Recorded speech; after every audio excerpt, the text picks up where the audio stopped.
Pasta எப்படி செய்யுதுன்னு பார்க்கலாமா? ஒரு கிண்ணம் எடுத்துகிட்டு அதில் கொட்டிடுங்க. கொட்டிட்டு தண்ணி ஊற்றிட்டு அது முங்குற மாதிரி தண்ணி ஊற்றிட்டு எடுத்து அடுப்பில் வச்சுருங்க. வச்சுட்டோன்னா நல்லா கொதிக்கும். இந்த மாதிரி கொதி வந்துடும். கொதி வந்தோன்னா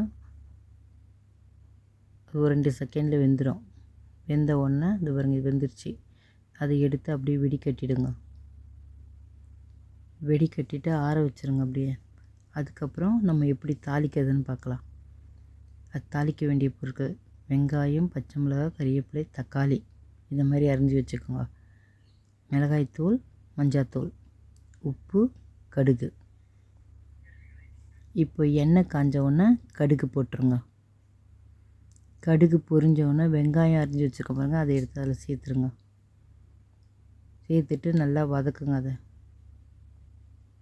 இந்த மாதிரி வதக்கிட்டிங்கன்னா வதங்கிடும். வெங்காயம் வதங்கின உடனே தக்காளி, பச்சை மிளகாய், கறிவேப்பிலை மூணுத்தையும் ஒன்றா சேர்த்துருங்க. உங்களுக்கு காரத்துக்கு ஏற்ற மாதிரி பச்சை மிளகாய் போட்டுக்கோங்க. நல்லா வதக்கிடுங்க. இதையும்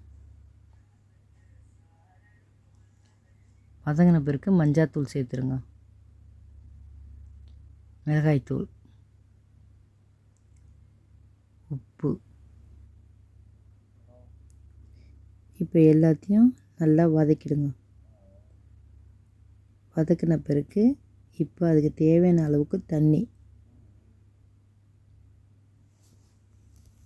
நல்லா கொதித்து சுண்டி வந்த பிறகு பாஸ்தா நம்ம வெடிக்கட்டி ஆற வச்சுருக்கோம் பாருங்க, அதை எடுத்து அதில் சேர்த்துட்டு இதை மாதிரி நல்லா கலரிடுங்க.